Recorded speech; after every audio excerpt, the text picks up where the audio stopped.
تمہیں کہا تھا کہ تم جس قوم میں رہنے جا رہے ہو ان کے معبودوں سے ہرگز نہ ڈرنا، لیکن تم نے میری بات نہ مانی، جس کے نتیجے میں وہ مدیانی لوگ آتے ہیں اور تمہاری فصلوں کو اجاڑ جاتے ہیں، تمہاری فصلوں کو لوٹ لے جاتے ہیں، اور تم امپاورشمنٹ، تم غربت کی زندگی بسر کرتے ہو، اور تم ہستہ حالی کی زندگی بسر کرتے ہو، اور تم غربت اور قابل رحم زندگی بسر کرتے ہو۔ ہم بھی جب لوگوں کے گھروں میں وزٹ کرنے جاتے ہیں، پادری صاحبان لوگوں کے گھروں میں وزٹ کرنے جاتے ہیں، تو لوگ بھی اپنے بے شمار دیوتا جو ہے وہ گنواتے ہیں اور بے شمار بت جو ہے وہ ہمارے سامنے رکھ دیتے ہیں۔ وہ مصروفیت بتا دیں، بڑی مصروفیت تھی، چرچ میں نہیں آ سکے، اچانک مہمان آگے چرچ میں نہیں آ سکتے، بجلی نہیں تھی، پانی نہیں تھا، تھکاوٹ تھی، رات کو دیر سے سوئے تھے، فلاں پروگرام تھا، فلاں شادی میں چلے گئے، فلاں سالگرہ کا پروگرام تھا، فلاں مسائل تھے، اور جس کی وجہ سے وہ چرچ میں نہیں آتے۔ خدا اپنا پیغام بھیجنے کے لیے اپنا پیغام رساں بھیجتا ہے۔ خدا کے پاس اس کا پیغام ہوتا ہے اور خدا کے پاس پیغام رساں بھی ہوتا ہے۔ وہ نبی کو بھیجتا ہے، وہ رسول کو بھیجتا ہے، وہ استاد کو بھیجتا ہے، وہ پادری کو بھیجتا ہے، اور وہ وقت سے پہلے ہر چیز خدا آپ کے سامنے عیاں کرتا ہے۔ لیکن خدا کہتا ہے کہ یہ ساری باتیں میں نے تم لوگوں کو بتائی، لیکن تم نے میری ایک نہ مانی۔ اور خداوند جدعون کی طرف رخ کرتا ہے۔ جدعون کا مطلب ہے کاٹ ڈالنا، وہ جو کاٹ ڈالتا ہے۔ He who cuts down، وہ جو کاٹ ڈالتا ہے وہ جدعون کے پاس جاتا ہے۔ اور جدعون جو ہے وہ کون سے وقت میں رہ رہا ہے، کون سا عرصہ ہے جس میں وہ رہ رہا ہے؟ وہ غربت کا دور ہے جس دور میں جدعون رہ رہا ہے۔ مدیانی لوگ آتے ہیں، سب کچھ لوٹ کر چلے جاتے ہیں۔ مدیانی لوگ آتے ہیں، ہر چیز تباہ و برباد کر کے اجاڑ کر چلے جاتے ہیں۔ یہ ایسا دور ہے، بنی اسرائیل غربت میں رہ رہے ہیں اور اعزار ثانی کے دور میں رہ رہے ہیں۔ جب مدیانی لوگ آتے ہیں تو وہ پیار محبت سے چھین کر نہیں لے جاتے ہیں، وہ مارتے ہیں، وہ قتل کرتے ہیں، وہ اعزار ثانی کے ساتھ وہ آتے ہیں، اور پھر وہاں پر پاورلیسنس ہے، کمزور ہیں سارے لوگ، ان کے پاس کوئی قوت نہیں، ان کے پاس کوئی طاقت نہیں، ان کی کوئی اپنی فوج نہیں، اور وہ پاورلیسنس میں رہ رہے ہیں، وہ کمزوری کی حالت میں رہ رہے ہیں، وہ ان کے پاس کوئی قوت نہیں ہے۔ اور اس دور میں، اس وقت میں خدا جدعون کے ذریعے سے بنی اسرائیل کے پاس آتا ہے۔ خدا کا انداز جو ہے وہ بڑا مختلف ہوتا ہے، خدا کا طریقہ کار جو ہے وہ دنیا سے الگ تھلگ ہوتا ہے۔ ہم اس کے پاس جاتے ہیں جس کے پاس طاقت ہوتی ہے، ہم اس کو پیار کرتے ہیں، اس کی عزت کرتے ہیں جس کے پاس پیسہ ہے، ہم چڑھتے سورج کی پرستش کرتے ہیں۔ لیکن خداوند جو گرے ہوتے ہیں ان کو اٹھاتا ہے۔ جو خداوند ہمارا خدا جو ہے وہ ان کے پاس جاتا ہے جو اپنے آپ کو ادھورا محسوس کرتے ہیں، جو اپنے آپ کو کسی قابل نہیں سمجھتے۔ اور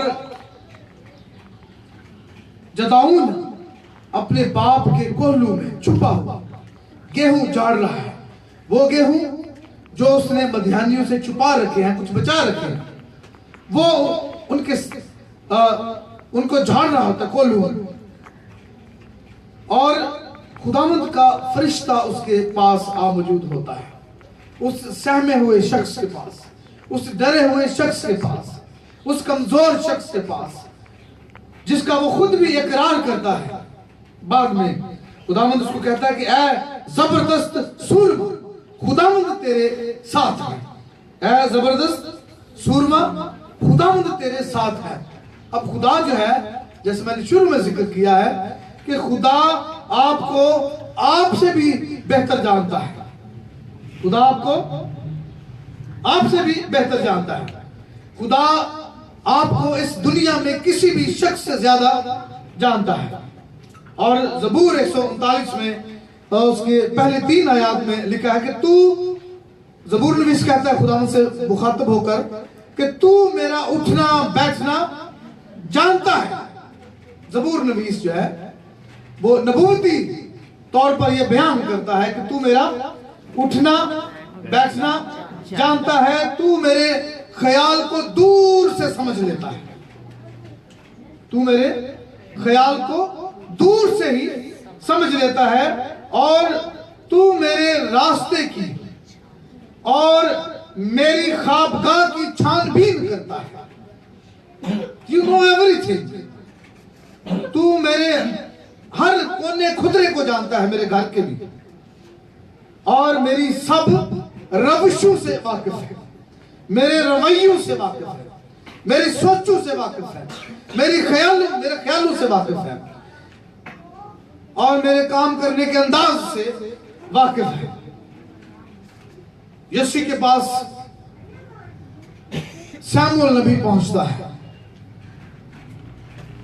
اس لیے داؤد کو مسح کرنے کے لیے خداوند اسے بھیجتا ہے, یسی کے گھرانے میں بھیجتا ہے.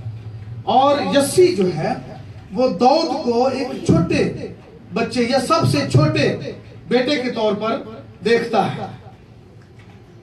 ایک نبی گھر پر آیا ہے اور خاندان کے سب افراد گھر میں موجود ہیں, لیکن داؤد وہاں پر موجود نہیں ہے. ساموئیل نبی اس کے تمام بیٹوں کو دیکھتا ہے, اور ہر ایک بیٹا جو ہے ایک سے بڑھ کر ایک, خوبصورتی کے لحاظ سے, صحت کے لحاظ سے, قد و قامت کے لحاظ سے, بول چال کے لحاظ سے, شخصیت کے لحاظ سے, حوصلے کے لحاظ سے, کانفیڈنس کے لحاظ سے, ہر ایک کو دیکھ کر یہی کہتا ہے ہاں خداوند نے اسی کو چنا ہے, خداوند نے اسی کو چنا ہے, خداوند نے اسی کو چنا ہے. لیکن جب خدا دیکھتا ہے تو وہ داؤد کو ایک شاعر کے طور پر دیکھتا ہے. جب خدا دیکھتا ہے تو خدا داؤد کو ایک سورما کے طور پر دیکھتا ہے. جب خدا دیکھتا ہے تو خدا داؤد کو ایک مصنف کے طور پر دیکھتا ہے, ایک پرستار کے طور پر دیکھتا ہے, ایک فروتن شخص کے طور پر دیکھتا ہے, اور ایک بادشاہ کے طور پر دیکھتا ہے. عام آدمی جو ہے وہ داؤد ایک چرواہا ہے. چرواہا جو ہے اس کی کوئی رسپیکٹ نہیں ہے, لیکن خدا اس کو ایک بادشاہ کے طور پر دیکھتا ہے, کیونکہ خدا داؤد کو ساموئیل نبی سے بھی زیادہ جانتا ہے. خدا داؤد کو یسی اس کے باپ سے بھی زیادہ جانتا ہے. خدا داؤد کو اس کے بھائیوں سے بھی بہتر طور پر جانتا ہے, اور وہ اس کو ایک بادشاہ کے طور پر جانتا ہے. وہ اس کو ایک پرستار کے طور پر جانتا ہے, پرستش کرنے والے کے طور پر جانتا ہے. خدا دیکھتا ہے مثبت انداز میں. خدا کبھی بھی نیگیٹو طور پر نہیں دیکھتا. وہ دیکھ سکتا تھا, وہ جانتا تھا داؤد کی آنے والی زندگی کہ یہ بتشبہ کے ساتھ کیا کرنے والا ہے, یہ قتل و غارت کرنے والا ہے, یہ جنگجو ہوگا, یہ فلاں کام کرنے والا ہے, یہ فلاں کام کرنے والا ہے, اس سے یہ غلطیاں سرزد ہونے والی ہیں, یہ غلط کام اس طرح سے کرے گا. یہ چیزیں خدا نے اپنے مائنڈ میں نہیں رکھی. خدا پازیٹیو سوچتا ہے, خدا مثبت سوچتا ہے, اور وہی چاہتا ہے کہ ہم اپنے ذہنوں میں اور اپنی زندگیوں میں مثبت طور پر سوچیں. We need to be positive. Think positive. آپ سوچیں, مثبت انداز میں سوچیں, کیونکہ خدا آپ کے بارے میں مثبت طور پر سوچتا ہے. تو جدعون اپنے خاندان کی نظر میں ایک کمزور شخص ہے. جدعون اپنی ہی نظر میں کمزور ہے. وہ کہتا ہے کہ میں سب سے چھوٹے قبیلے سے تعلق رکھتا ہوں. میرا گھرانہ بنیامین کے قبیلے میں, منسی کے قبیلے میں سب سے چھوٹا ہے. ایک غریب اور خوفزدہ شخص ہے. لیکن جب خدا اسے دیکھتا ہے تو خدا اسے ایک سورما کے طور پر دیکھتا ہے, ایک بہادر کے طور پر دیکھتا ہے, ایک نجات دہندہ کے طور پر دیکھتا ہے, جو بنی اسرائیل کو مدیانیوں کے ہاتھ سے چھڑائے گا. ایک قاضی ایک جج کے طور پر اس کو دیکھتا ہے. تو خدا دلوں کو دیکھتا ہے, خدا آپ کی صلاحیتوں کو دیکھتا ہے, خدا آپ کے ٹیلنٹس کو دیکھتا ہے, خدا آپ کی خوبیوں کو دیکھتا ہے, خدا آپ کی ذمہ داریوں کو دیکھتا ہے جو آپ کے سپرد ہیں, جن کو آپ نے ادا کرنا ہے.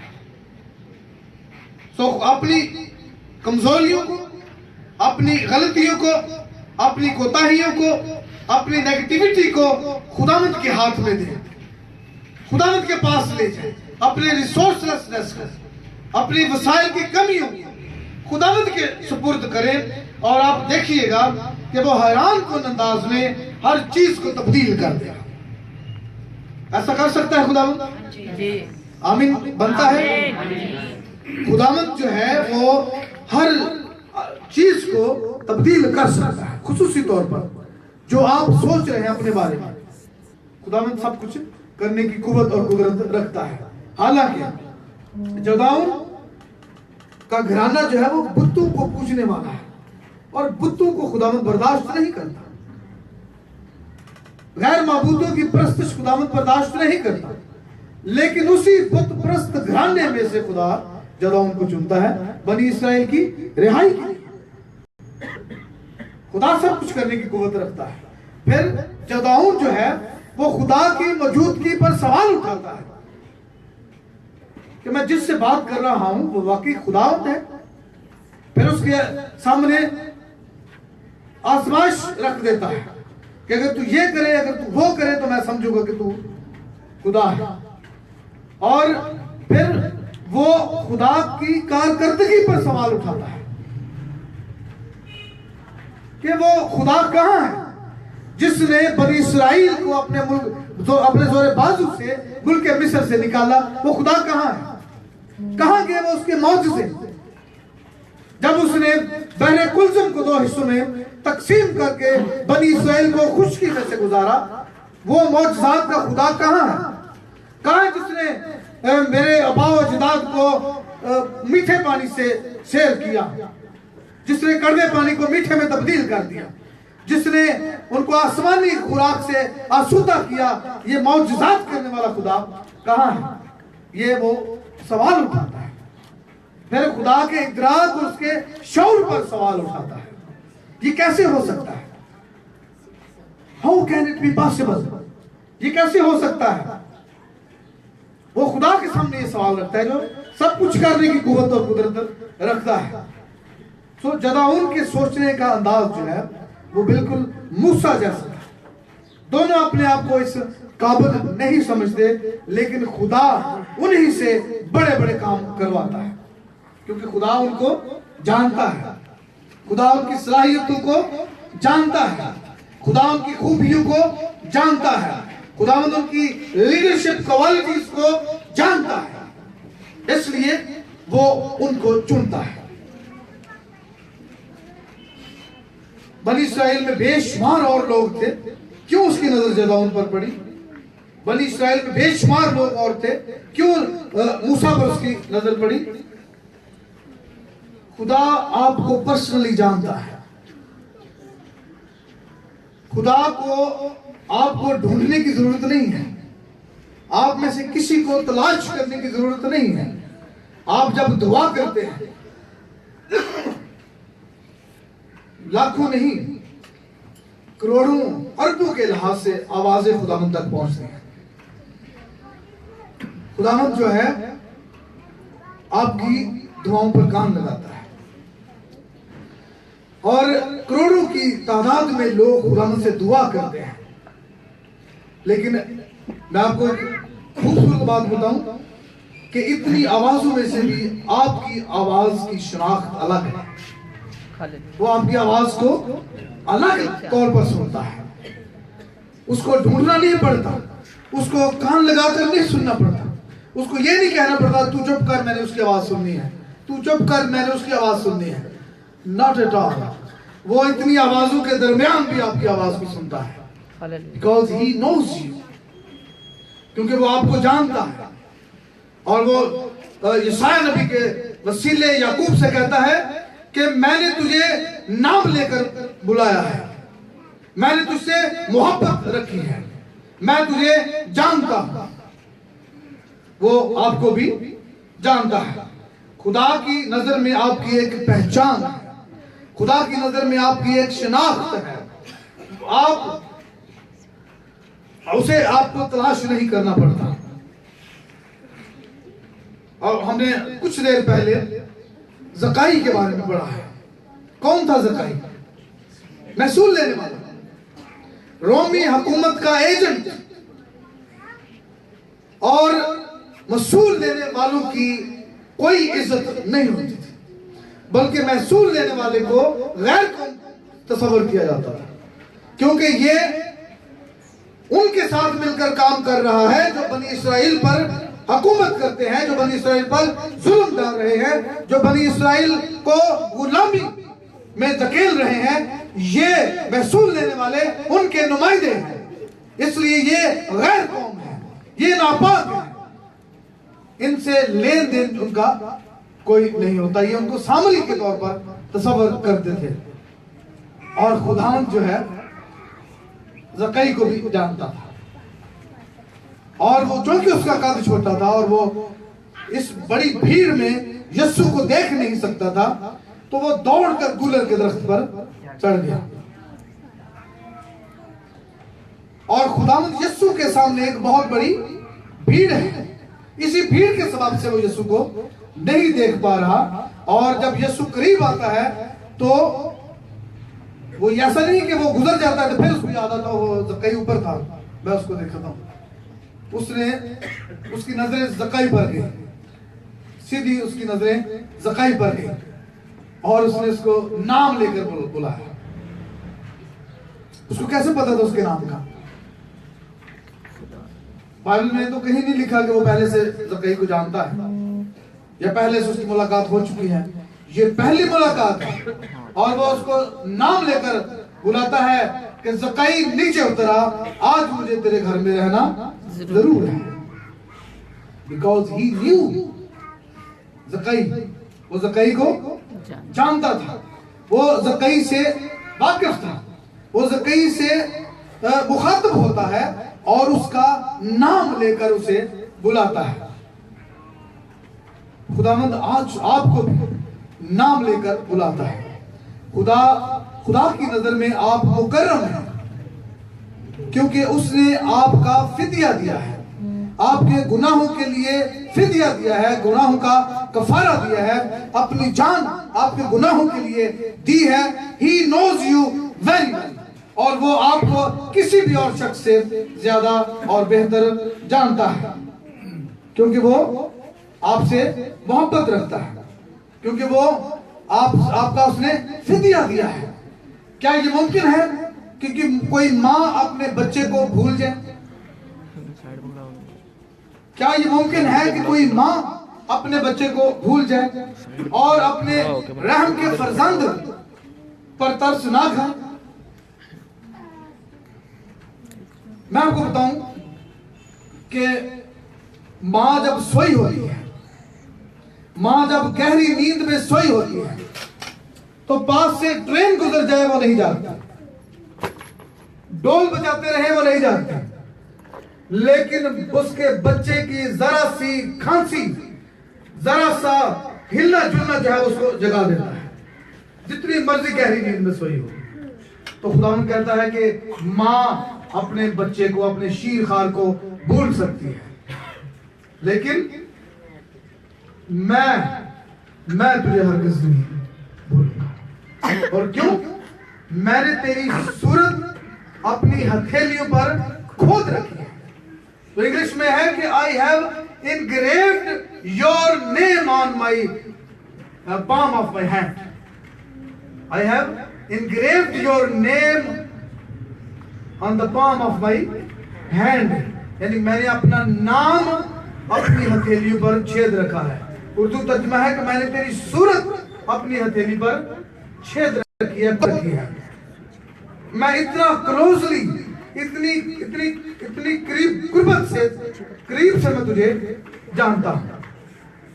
میں اس وقت سے جانتا ہوں جب تو اپنی ماں کے پیٹ میں تھا، جب تو ابھی مادے کی صورت میں تھا، جب تیری ابھی صورت نہیں بنی تھی، میں تجھے تب سے جانتا ہوں، میں تیری روشوں کو جانتا ہوں، میں تیری خوابگاہ کو جانتا ہوں، میں تیری سوچ کو جانتا ہوں۔ تو یہ کبھی ذہن میں مت لائیے، یہ کبھی خیال مت کیجیے، یہ کبھی بھول کر بھی نہ سوچئے کہ ہائے خداوند نے مجھے چھوڑ دیا، میرے بڑے برے حالات ہیں، میرا مددگار کوئی نہیں ہے۔ کہاں ہے خدا؟ وہ خدا کہاں ہے جو میری خوابگاہ کو بھی جانتا ہے؟ وہ خدا کہاں ہے جو میری روشوں کو بھی جانتا ہے؟ وہ خدا کہاں ہے جو میرے خیالوں کو دور سے جان لیتا ہے؟ یہ کسی طور پر بھی اپنے ذہن میں نہ لائیں کہ خدا آپ کو بھول گیا ہے۔ ماں اپنے شیر خار کو بھول سکتی ہے، لیکن خدا آپ کو کبھی نہیں بھول سکتا، کیونکہ اس نے آپ کا فدیہ دیا ہے، اس نے آپ کو نام لے کر بلایا ہے، اس نے آپ سے محبت رکھی ہے، وہ آپ کو جانتا ہے۔ اس لیے خدا کبھی آپ کو بھولتا نہیں۔ آپ کے حالات کیسے بھی ہوں، آپ کی زندگیاں بڑی ابتری کا شکار ہوں، آپ کی زندگیوں میں ظلم ہے، آپ کی زندگیوں میں ستم ہے، آپ کی زندگیوں میں دکھ ہے، آپ کی زندگیوں میں بیماری ہے، تکلیفیں ہیں اور پیسے کی کمی ہے، وسائل کی کمی ہے۔ He knows everything۔ وہ آپ کی ہر چیز کو جانتا ہے اور آپ سب کچھ اس کے سامنے لے آئیں، آپ سب کچھ اس کے سامنے لے آئیں۔ وہ حیران کن طور پر ہر چیز کو تبدیل کرنے کی قوت اور قدرت رکھتا ہے۔ خداوند اس کلام کے وسیلے سے آپ کو کثرت سے برکت دے، اور یہ آپ یاد رکھیں جب آپ یہاں سے جائیں تو یہ لکھ لیں، یہ اپنے ذہنوں میں بٹھا لیں کہ خداوند آپ کو جانتا ہے، اس نے آپ کو آگے پیچھے سے گھیر رکھا ہے، وہ آپ کے خیالوں کو دور ہی سے جان لیتا ہے، وہ آپ کی خوابگاہ کو بھی جانتا ہے، وہ آپ کی روشوں کو بھی جانتا ہے، وہ آپ کے خیالوں کو بھی جانتا ہے، وہ آپ کی سوچوں کو بھی جانتا ہے، وہ آپ کے پیسے کی کمی کو بھی جانتا ہے، وہ آپ کی بیماری کے بارے میں بھی جانتا ہے، اور وہ آپ کے ریلیشن شپس کو بھی جانتا ہے، آپ کے تعلقات کو بھی جانتا ہے۔ خدا knows you very well۔ خداوند آپ کو کثرت سے برکت دے اور اپنے کلام کے وسیلہ سے آپ کو زندگی اور کثرت کی زندگی عطا کرے۔ خداوند آپ کو برکت دے۔ آئیے ہم دعا کریں، آئیے ہم اپنے قدموں پر کھڑے ہوئے دعا مانگیں، اور یاد رکھیے، اپنے زبانوں کو کھولیے اور یاد رکھیے کہ اس کو آپ کی آواز کو پہچاننے کی ضرورت نہیں ہے، اس کو کسی شور و غل سے کسی قسم کی کوئی پرابلم نہیں ہے۔ وہ آپ کی آواز کو پہچان لیتا ہے، وہ آپ کی آواز کو پہچانتا ہے۔ قادر مطلق باپ، مہربان زندہ جلالیہ آسمانی خداوند، ہم تیرے شکر گزار ہیں، خدا ہم تیرے نہایت مشکور ہیں خدا کہ تو نے ہم سے محبت رکھی ہے، تو نے ہم سے پیار کیا ہے، تو نے ہمیں نام لے کر بلایا ہے۔ خدا ہم تیرے شکر گزار ہیں، اس جماعت میں سے، اس پنڈال میں سے خدا، اس چرچ میں، اس کلیسیا کے ایک ایک فرد کو خدا تو نام لے کر بلاتا ہے اور تو اس کے نام سے جانتا ہے۔ خدا ہم تیرے شکر گزار ہیں، تیرے نام کی تمجید کرتے ہیں۔ خدا اپنا فضل والا ہاتھ ان زندگیوں پر بڑھائے رکھ خدا، کثرت سے ان کو برکت دے خدا، ان کی کمیوں کو، کمزوریوں کو یسوع کے نام سے دور کر دے خدا۔ تو سب کچھ کرنے کی قوت اور قدرت رکھتا ہے۔